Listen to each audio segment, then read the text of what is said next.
Ok. Je vous propose de commencer. Donc, bienvenue à toutes et tous à notre conférence où comment intégrer le crème à son ADN et le gage d'une gestion durable de votre parc immobilier. Euh, je vais commencer par présenter déjà les intervenants et après je passerai à une présentation un peu plus générale de Bureau Veritas et de Bureau Veritas Solutions. Je vais commencer moi-même. Donc, je suis Jean-Baptiste Cosset, je suis directeur d'une entité qui s'appelle le Centre d'excellence Net Zéro au sein de Bureau Veritas Solutions, qui gère des sujets globalement d'accompagnement à la stratégie en décarbonation de tout type d'acteurs et également un accompagnement à la mise en œuvre de stratégies RSE et notamment le sujet CSRD actuellement.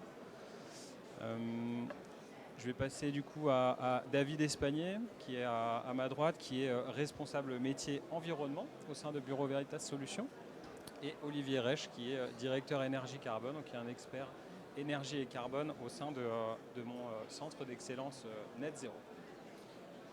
Alors je vais passer tout de suite à la présentation de Bureau Veritas. Alors vous n'avez pas la slide, mais Bureau Veritas Group, du coup, c'est un des leaders mondiaux du test, de l'inspection et de la certification.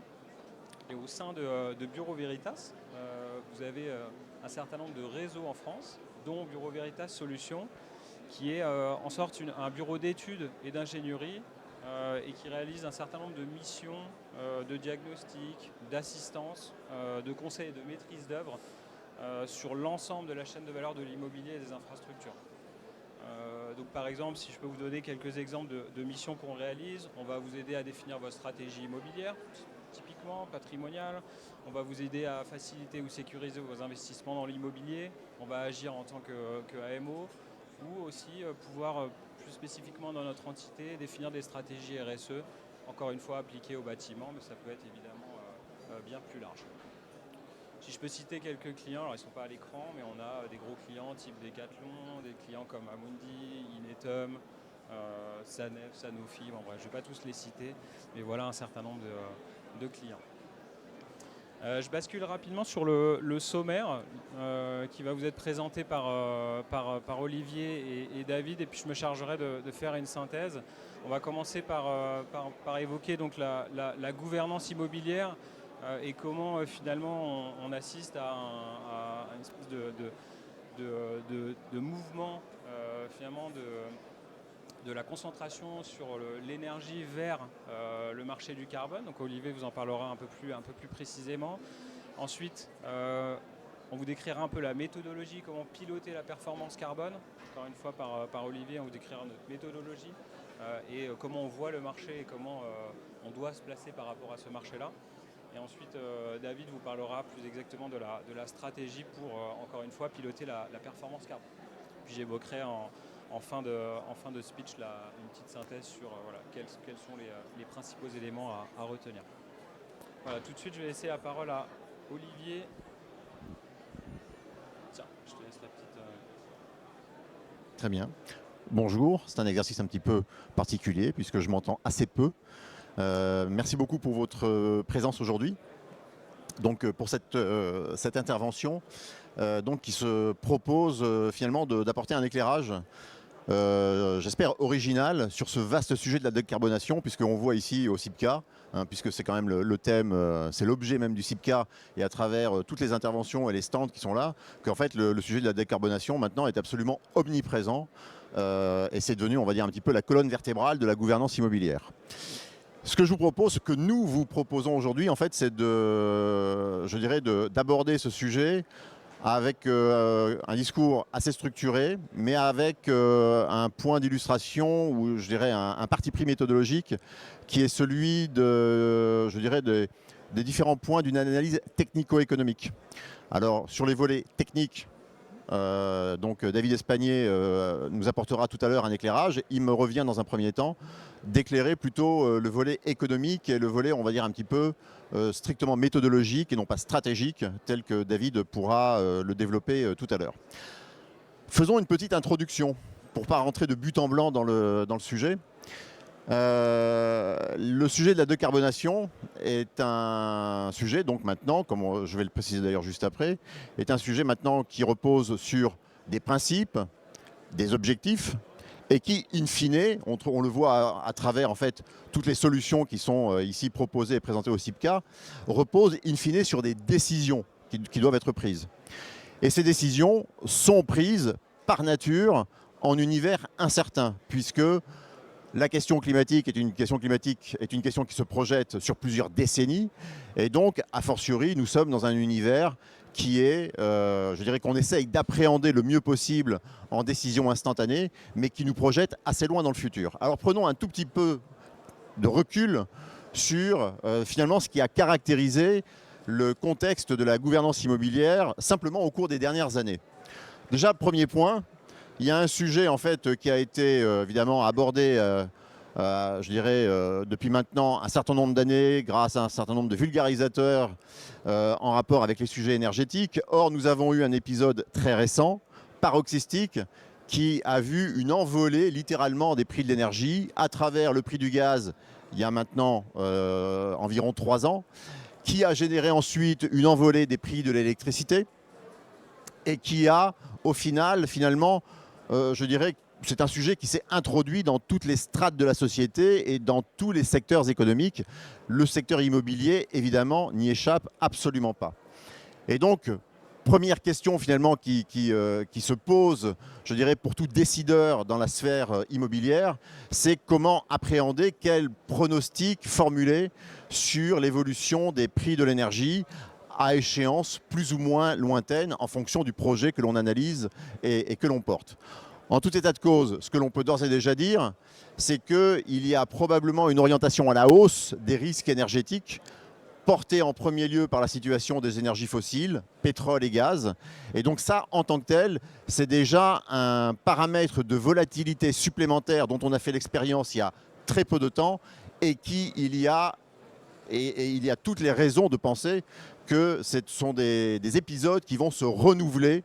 Je n'ai pas de boule de cristal, ce n'est pas le sujet d'aujourd'hui, mais quand on voit la situation internationale, la géopolitique, on peut penser que les risques sont plutôt orientés à la hausse qu'à la baisse. Excusez-moi, je vais prendre ma...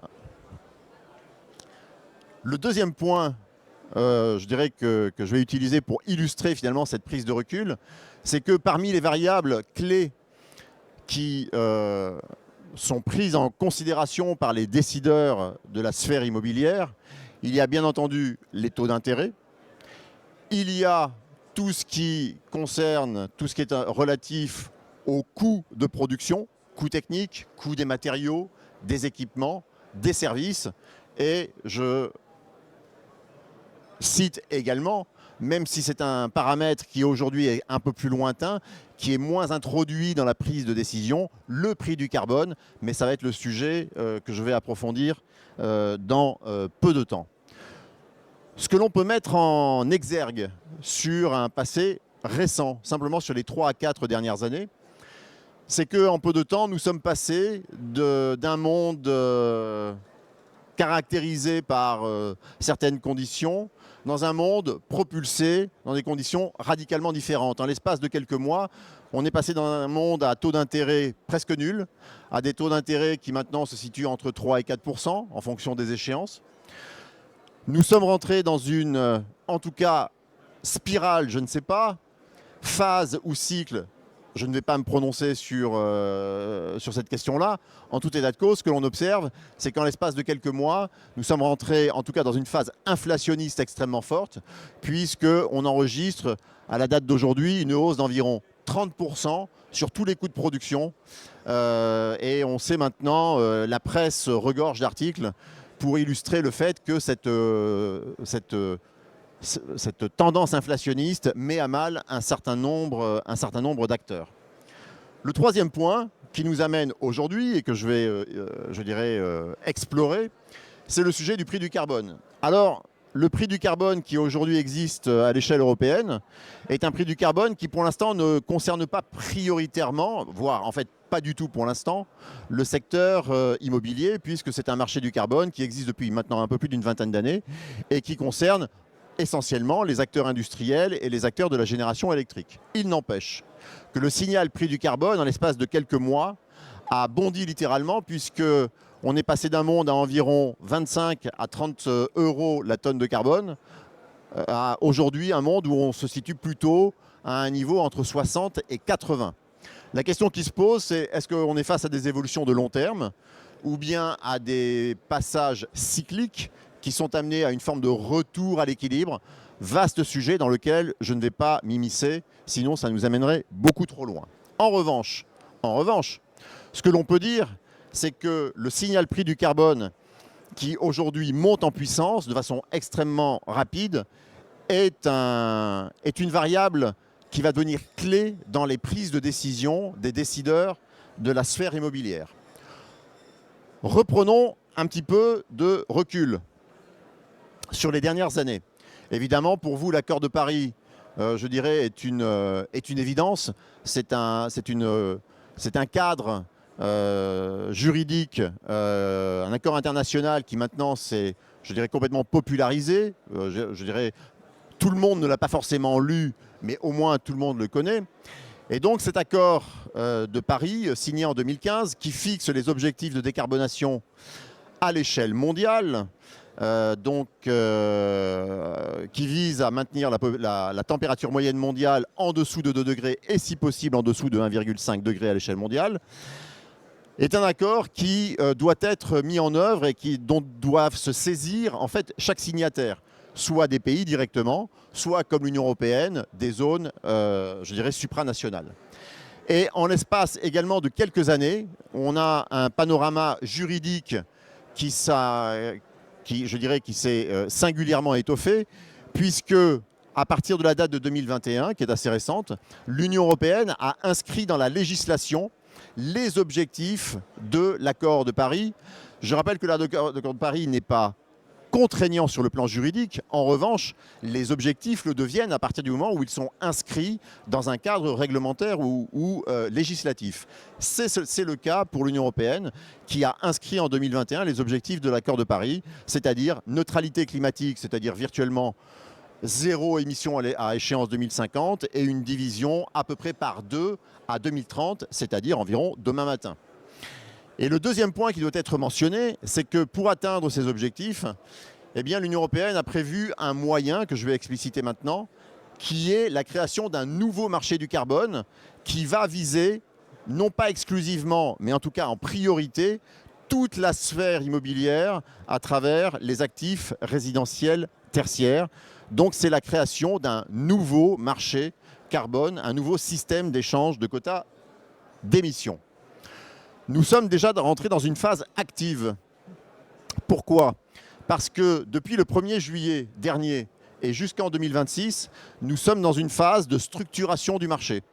En d'autres termes, on prépare le fonctionnement du marché, on identifie les acteurs, notamment les entités réglementées qui vont être appelées à être partie prenante, à être des acteurs du marché de façon très opérationnelle, en vue du début du fonctionnement du marché en 2027. Donc 1er janvier 2027, ce nouveau marché carbone qui vise donc en fait essentiellement 2 grands secteurs qui sont assez particuliers, que sont le secteur de l'immobilier bien sûr, mais également le secteur du transport.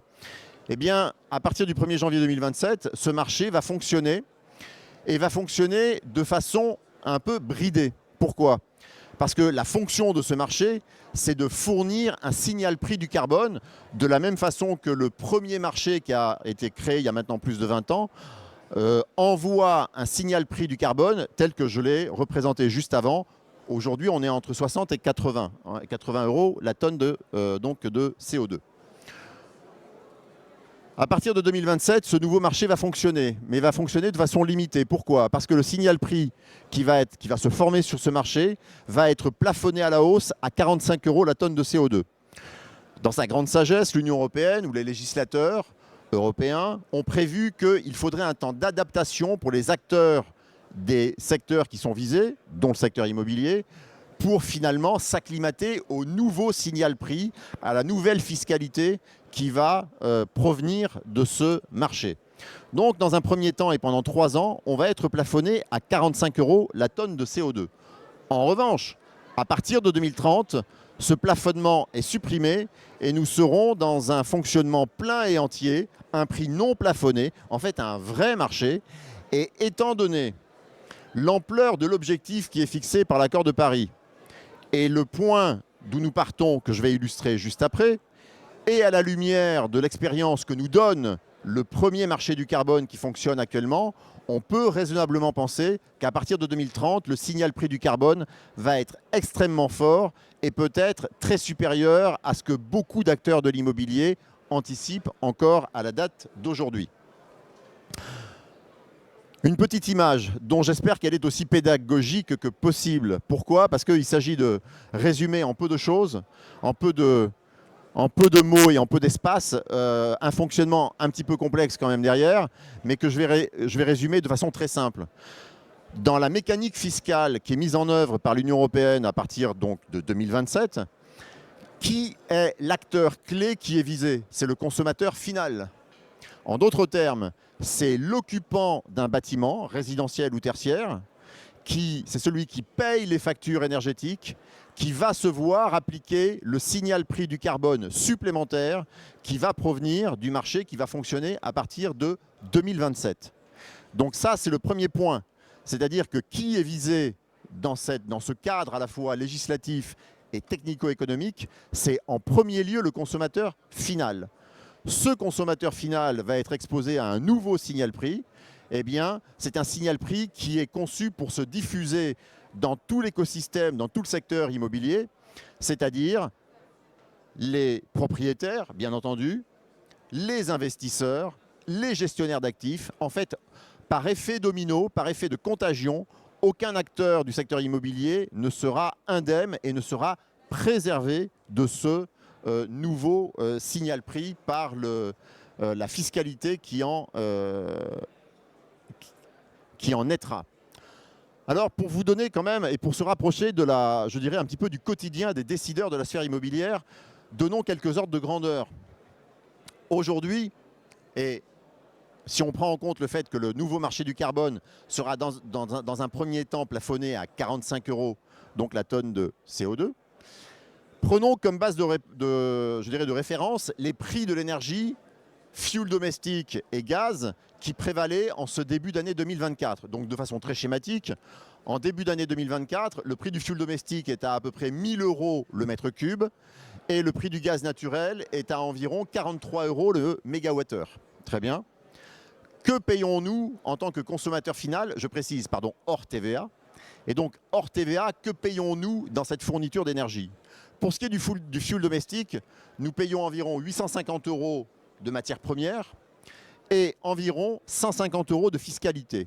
En France, cette fiscalité est aujourd'hui une fiscalité qui n'est pas officiellement une taxe carbone, mais qui est assimilée à une fiscalité carbone.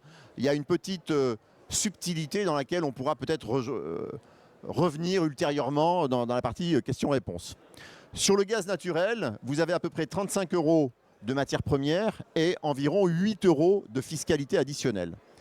Si on assimile aujourd'hui la composante carbone à environ, je dirais, la quasi-totalité de la fiscalité qui concerne le consommateur final, et si on fait l'hypothèse que cette fiscalité qui aujourd'hui est assimilée, équivalente à 45 €, c'est-à-dire le prix plafond qui est prévu par le fonctionnement donc, du prochain marché européen, et que cette fiscalité carbone monte à 100 €, ce qui est une valeur qui est tout à fait raisonnable, qu'on peut raisonnablement anticiper. Ça veut dire que toute chose égale par ailleurs, sur les prix qui prévalaient en ce début d'année 2024, on a un effet inflationniste, car c'est un effet inflationniste, d'environ 15 à 20% sur le fioul domestique, d'environ 30 à 35% sur le gaz naturel. Et donc, en tant que tel, ça donne une idée finalement du signal prix qui va être transmis, au moins dans un premier temps, au consommateur final. Je ne dis rien sur le volet prix d'électricité, qui est un sujet en soi et qu'il nous faudrait un petit peu plus de temps pour traiter dans le détail. En tout état de cause, nous avons ici quelques ordres de grandeur, finalement, je dirais, du raisonnement qui est à l'origine de la mécanique à la fois technique et fiscale de l'Union européenne, de telle façon que toute la sphère immobilière s'engage dans un mouvement de décarbonation, évidemment, dont je rappelle qu'à horizon 2050, il doit être quasi complet. Or, quel est notre point de départ aujourd'hui? Notre point de départ, sur la base des données du ministère de l'énergie, de la transition énergétique, eh bien, c'est qu'aujourd'hui en France, dans le tertiaire comme dans le résidentiel, notre point de départ, c'est qu'environ 40% de la consommation d'énergie finale est toujours directement de l'énergie fossile, soit du fioul, soit du gaz, soit éventuellement du propane ou d'autres petites choses. Mais en tout état de cause, cela nous donne notre point de départ. Notre point de départ, c'est qu'il y a environ 40% de la consommation d'énergie finale aujourd'hui qui doit disparaître à horizon 2050 et qui doit être divisé par 2 à échéance très proche, c'est-à-dire 2030. Ce qui nous donne une idée finalement du degré de tension qui va se former sur le nouveau marché carbone de l'Union européenne qui donc va rentrer en fonctionnement à partir de 2027. De façon quand même assez intelligente, je dois le dire. En parallèle de toute l'évolution du cadre législatif qui aujourd'hui s'impose à nous, il y a une initiative intéressante, très intéressante et même pionnière, qui est que l'Union européenne a financé un programme de recherche à travers l'association de plusieurs labos d'universités européennes pour en fait construire une feuille de décarbonation de ce secteur, du secteur immobilier, ce qui aujourd'hui constitue je dirais, une référence unique pour la raison suivante, c'est qu'il existe des feuilles de route méthodologiques, je dirais, diverses et variées de décarbonation. On peut citer SBTI et puis quelques autres. En revanche, aujourd'hui, la feuille de route qui a été, je dirais, qui a été produite par financement européen et dont le nom s'appelle CREM, donc Carbon Risk Real Estate Monitor, voilà, est la seule feuille de route qui, à ce jour, couvre en fait les 2 dimensions de la prise de décision dans un secteur économique. C'est à la fois le focus sectoriel, le secteur immobilier, mais c'est aussi la dimension géographique. Et la feuille de route en question est déclinée pour 42 pays. Ce sont les 42 pays qui sont représentés ici. Et cette feuille de route est déclinée non seulement pour 42 pays, mais également pour 11 types d'actifs immobiliers qui sont listés ici. Je ne vais pas les citer les uns après les autres. En tout état de cause, nous avons ici en fait un cadre, un référentiel qui n'a pour l'instant pas d'autre équivalent pour aucun autre secteur économique et que l'on met en œuvre en fait ensuite de façon assez simple, si j'ose dire. C'est la courbe verte que vous avez ici à l'écran. Cette courbe verte, qu'est-ce qu'elle nous dit? Elle nous dit que pour un des 11, ou que pour chaque type d'actifs immobiliers listés ici, et pour chacun des 42 pays, nous savons d'ores et déjà, à échéance 2050, quelle est la valeur maximale d'émissions de gaz à effet de serre par mètre carré qu'il ne faut pas dépasser pour que l'actif en question soit considéré ou soit éligible à la conformité à l'accord de Paris. Et donc, en tant que tel, c'est un référentiel qui est extrêmement puissant, qui est extrêmement intéressant et qui, encore une fois, a un caractère de novateur, une initiative pionnière qui est tout à fait intéressante. Alors, disposer d'un référentiel qui est à la fois géographique, sectoriel et temporel, c'est déjà très très bien. Peu de secteurs, en fait, aucun autre secteur autre que l'immobilier n'en dispose à ce jour. En revanche, il va falloir maintenant rentrer un peu plus profondément finalement dans la méthode que l'on peut employer à partir de ce référentiel pour nous orienter vers les décisions évidemment les plus optimales, les plus profondes en matière de décarbonation. C'est ce que je vous propose d'aborder ici sans inquiétude, comment dirais-je, exagérée, on ne va pas faire de maths, mais on va quand même cibler deux éléments méthodologiques qui en fait aujourd'hui sont incontournables, qui ne sont pas spécifiquement liés à cette problématique climatique, qui sont des éléments méthodologiques qui sont tout à fait classiques, mais qui sont incontournables. Premier point, les décisions de décarbonation dans le secteur immobilier vont être guidées par ce qu'on appelle la valeur d'abattement. Valeur d'abattement, on a un objectif de réduction des émissions de gaz à effet de serre, certes, mais quelle est la valeur économique de chaque tonne de CO2 évitée ou réduite à travers les différentes solutions techniques, notamment que David va expliciter tout à l'heure. Donc un premier élément de méthode, c'est ce qu'on appelle la valeur d'abattement. Ces valeurs d'abattement, que l'on peut décliner de différentes façons, comme je vais vous l'indiquer juste après, peuvent être en fait classées par ordre de mérite. Donc on trace ensuite, je ne vais pas rentrer dans des termes trop techniques, ce qu'on appelle la courbe du coût marginal d'abattement. Très concrètement, qu'est-ce que ça veut dire? Ça veut dire qu'on va essayer de croiser les deux dimensions. On ne cherche pas nécessairement ou pas seulement à réduire beaucoup les émissions de gaz à effet de serre, on cherche à prendre la décision optimale en combinant ce paramètre avec celui de l'intérêt économique à prendre telle ou telle décision. Et donc ici, je dirais la représentation schématique, eh bien, je vais vous en donner une représentation extrêmement appliquée et qui est directement extraite d'une des missions qu'on a conduite pour un de nos clients, que je ne peux pas citer, désolé.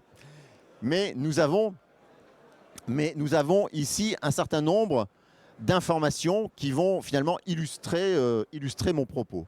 Vous avez ici à gauche, en fait, la liste de toutes les solutions techniques de différentes natures qui ont été retenues, qui ont été identifiées pour conduire une décarbonation très poussée d'un patrimoine immobilier composé de plusieurs actifs, donc à une échelle large. On ne parle pas simplement d'un bâtiment, on a ici en fait derrière tout un patrimoine immobilier et où je pourrais commenter une par une chacune de ces solutions techniques sous en fait les deux paramètres que j'ai cités juste avant. Premier point, c'est le volume de réduction des émissions de gaz à effet de serre.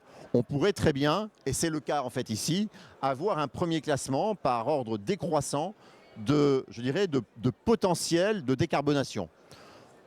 En partant par exemple des pompes à chaleur et en allant jusqu'à des solutions autres, mais que je vais, telles que par exemple un chauffe-eau thermodynamique, pour aller, je dirais, de la plus profonde, de la plus puissante à la plus marginale.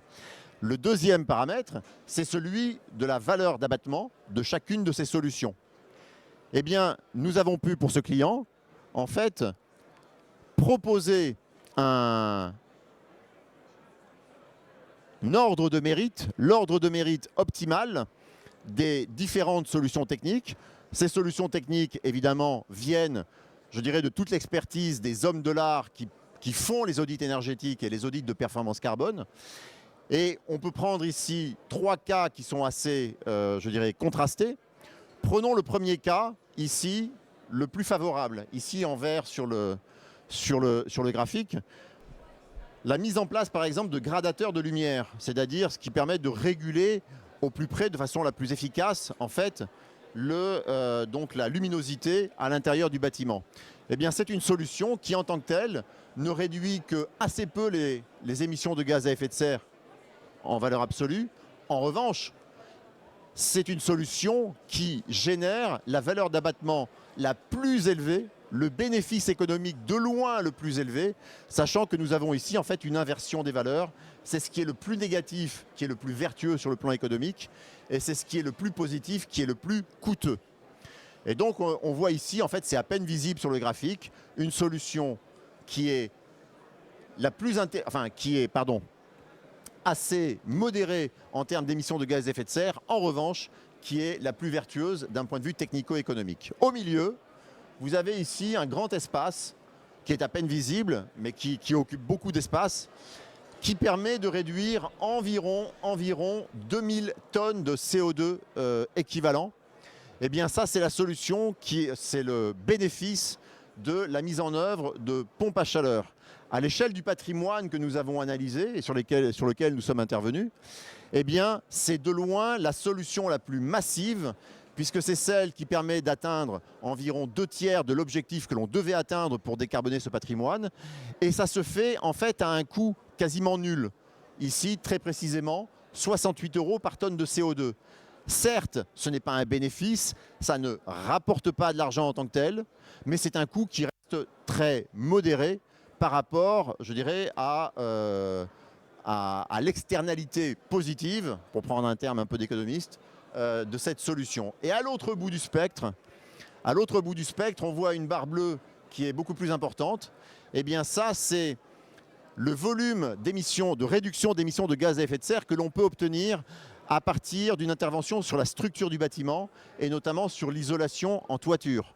Et donc ça, en tant que tel, c'est une solution qui est massive, qui touche à la structure du bâtiment, qui touche en plus aussi de façon extrêmement durable. Mais en revanche, c'est un investissement massif qui ne s'amortit que sur un grand nombre d'années et qui se traduit par un coût de mise en place ça paraît astronomique, d'environ 5 400 € par tonne de CO2 réduite. En tout état de cause, nous avons en fait un dégradé et un ordre de mérite des différentes solutions. Et ce sont cet ordre de mérite qui est donc le résultat d'une analyse technico-économique qui permet, in fine, de dicter, d'orienter la décision.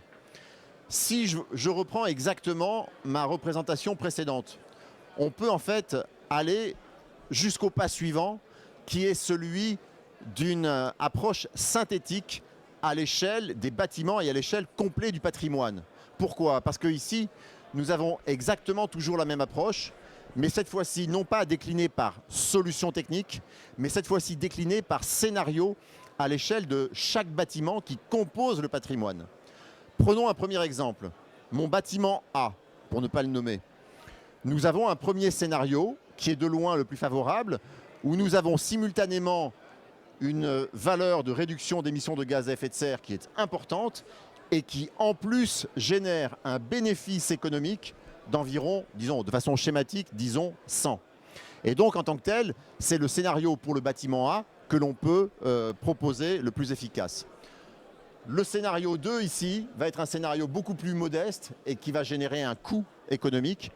Le scénario 3 ici par exemple serait un scénario également plus modeste en réduction d'émissions de gaz à effet de serre, mais également un peu moins bénéficiaire en termes d'économique. Et on peut en fait tracer la hiérarchie de tous les scénarios d'intervention, bâtiment par bâtiment, de telle façon à orienter la décision à l'échelle du patrimoine. Maintenant, ce qui sous-entend évidemment une telle recommandation, c'est toute l'expertise technique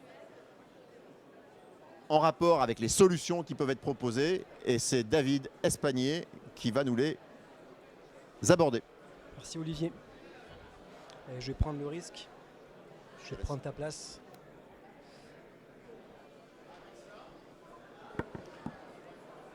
Vous avez eu le meilleur professeur, vous avez le pire de ses élèves désormais. Je vais essayer de prendre la suite. Est-ce que vous m'entendez bien?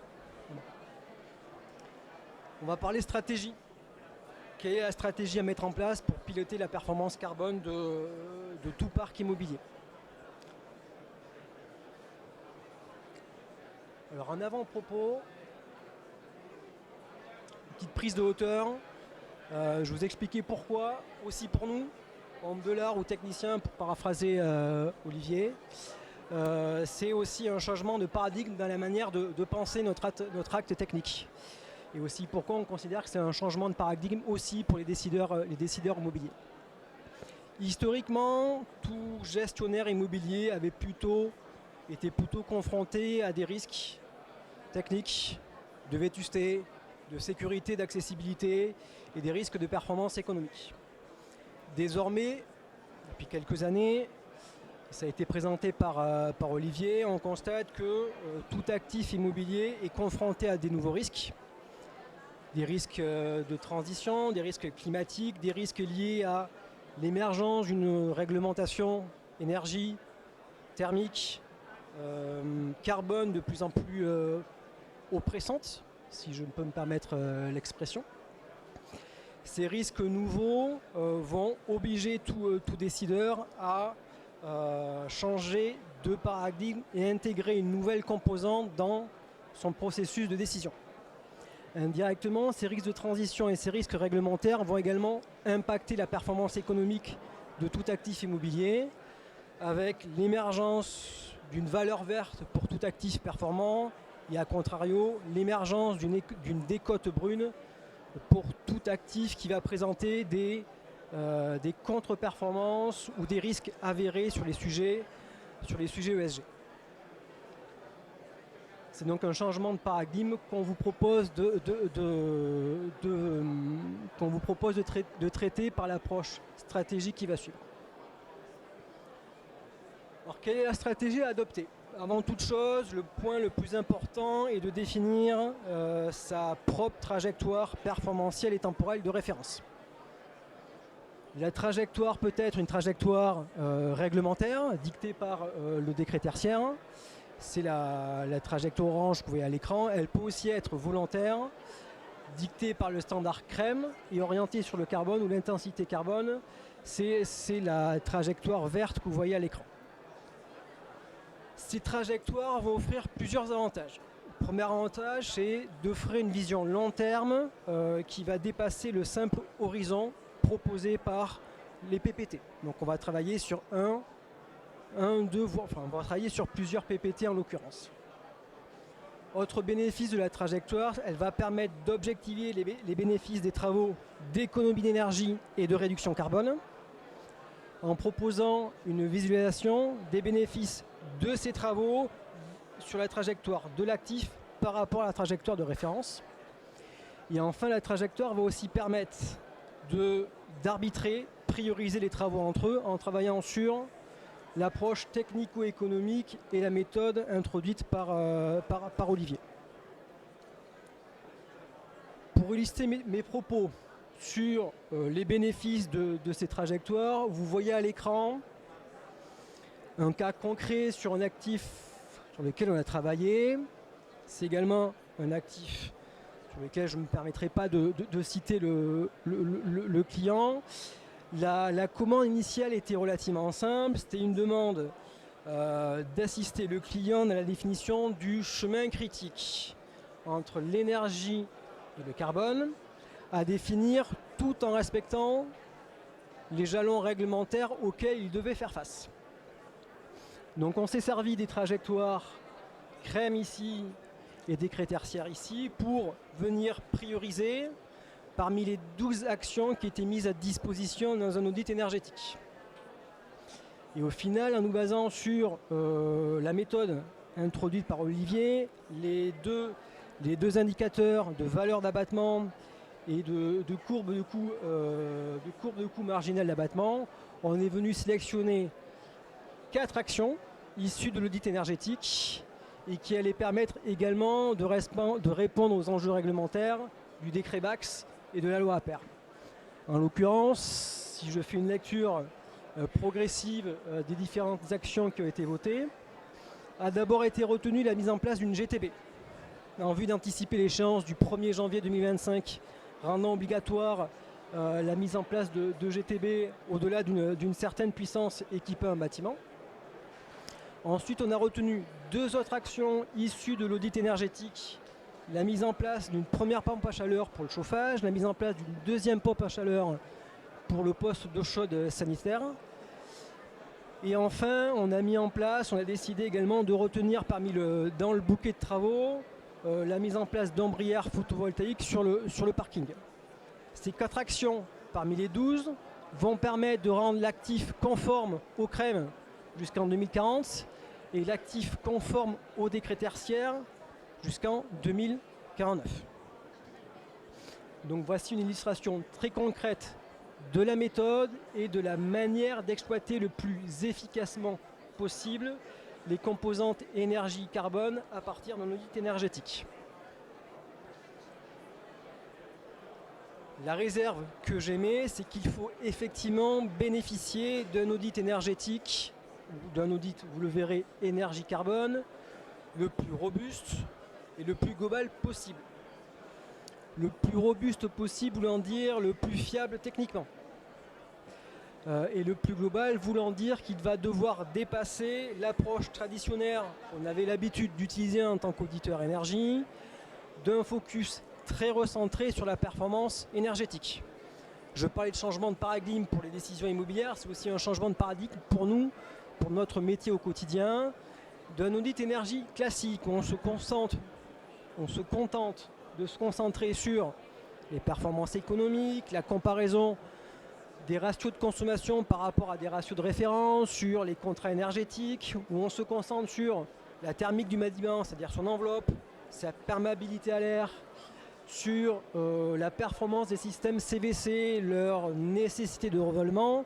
On va venir intégrer une première couche supplémentaire, donc une couche carbone, à notre lecture initialement uniquement énergétique. Donc on va également regarder des potentialités d'approvisionnement en énergie renouvelable, de changement de vecteur ou de combustible. On va également cartographier les réseaux de chaleur à proximité, tout ça en vue de réfléchir à une décarbonation de l'approvisionnement énergétique de l'actif.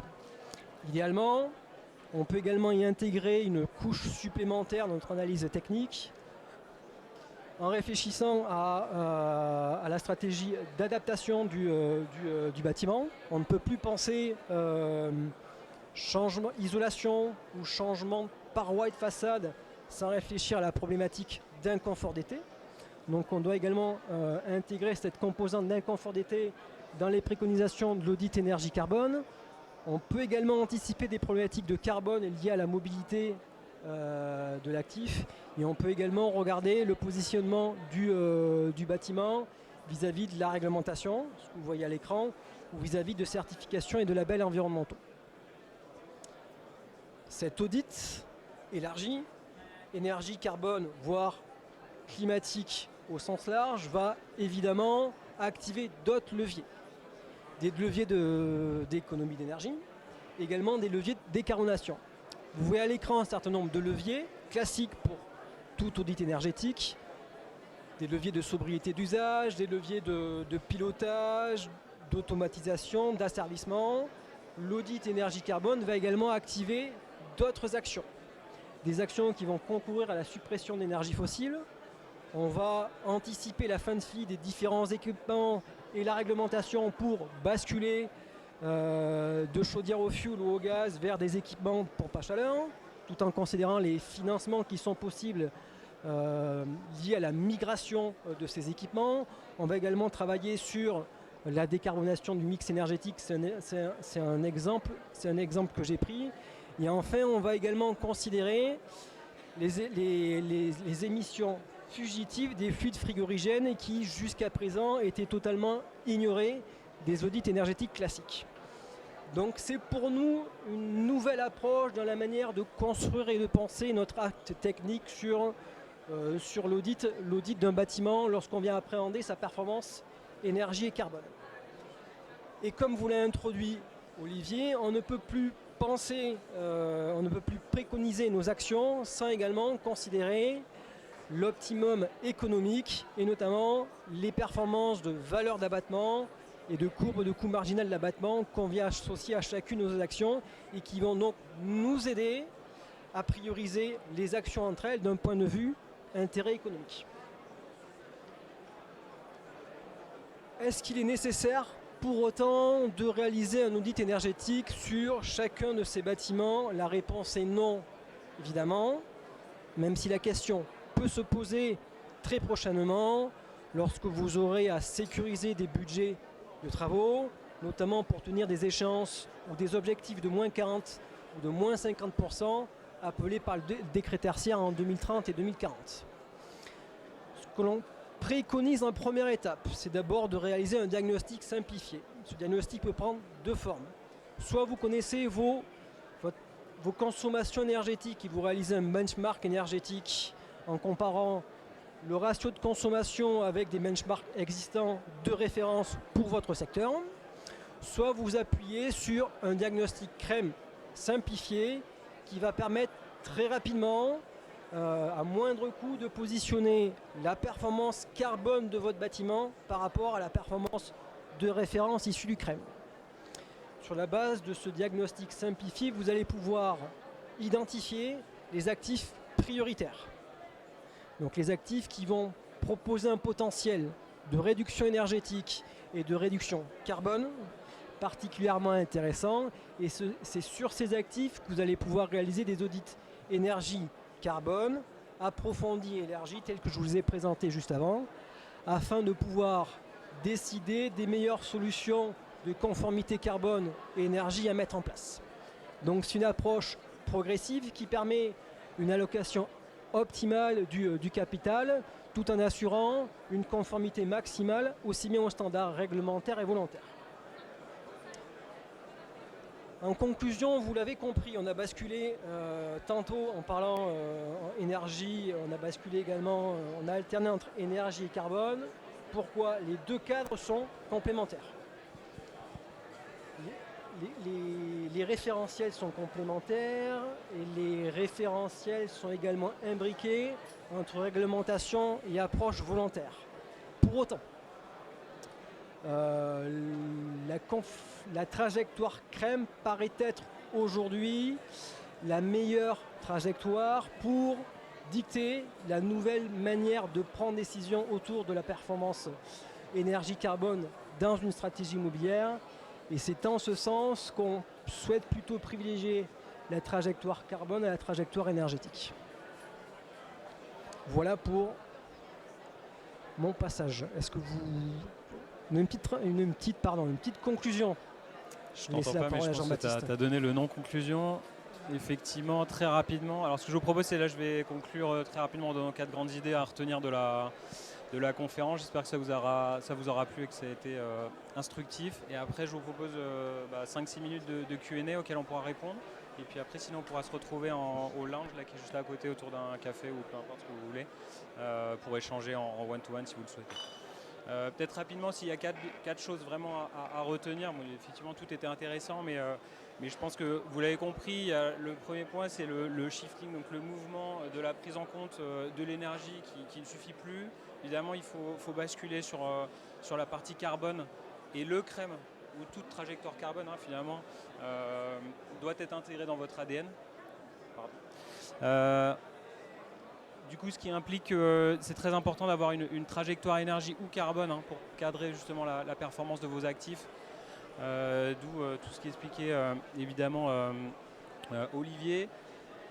Ensuite, on a parlé de la valeur d'abattement. Effectivement, il y a beaucoup d'initiatives dans l'industrie. J'ai travaillé chez Engie et j'ai monté des trajectoires de décarbonation appliquées à des gros sites industriels. Effectivement, là, on parle plus bâtimentaire et effectivement, cette prise en compte à la fois économique et efficacité des mesures est vraiment clé finalement dans les décisions à prendre par les grands acteurs de l'immobilier ou les grands propriétaires immobiliers. Et ensuite, comme l'a évoqué David, effectivement, c'est une stratégie en plusieurs étapes avec en préambule l'ensemble des audits énergétiques qui doivent être effectivement très précis et shifter encore une fois de l'énergie tout en prenant en compte la partie carbone. Voilà, j'espère que ça vous a plu. Il nous reste 5 minutes 50 exactement pour des questions-réponses. Est-ce que vous avez des questions auxquelles on pourrait répondre éventuellement ?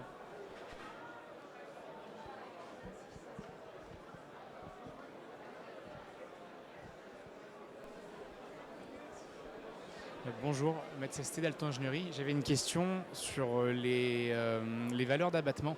Si j'ai bien compris, pour chaque solution que vous proposez, vous calculez le coût d'investissement, les zéros qu'on peut économiser et les tonnes de CO2 qui vont être émises. Mais c'est sur quel périmètre? C'est par année? C'est sur la durée de vie du bâtiment?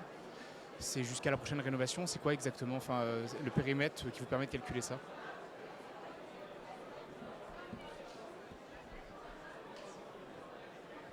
Oui, tout à fait. Merci pour la question. Effectivement, disons qu'on a un cadre d'analyse qui est complètement cohérent, mais qui est aussi dicté par l'horizon de temps de décision de l'acteur. Le point que je n'ai pas représenté graphiquement, parce que là on commence à plonger, on va dire, un petit peu dans la technique, c'est que sur l'ensemble des solutions techniques, là je parle vraiment de solutions techniques, je ne parle pas d'action au sens comportemental de type sobriété, mais tout ce qui relève vraiment d'une solution technique est couplé à des valeurs d'amortissement qui sont notamment en lien avec les fiches techniques des certificats d'économie d'énergie. Et donc on a un cadre de, comment dirais-je, de calcul et d'analyse qui est également, en fait, qui inclut également la dimension temporelle. En revanche, rien n'interdit de fixer un repère temporel additionnel autre, quelle que soit sa motivation. Je ne sais pas si on a répondu à votre question. En tout cas, merci. Je préciserai également que généralement, on se projette jusqu'à 2050. C'est un petit peu l'horizon permis par le standard CREM. Donc, généralement, on vient considérer les durées de renouvellement jusqu'en 2050 pour les différents équipements que l'on vient remplacer. Donc, voilà pour le complément de la réponse que je souhaitais apporter. Bon, malheureusement, on est un peu à court de temps. Je vous propose de clôturer la session et on peut se retrouver justement à côté pour échanger un peu directement. C'est le lounge de l'Orme, c'est ça? Très bien. Merci.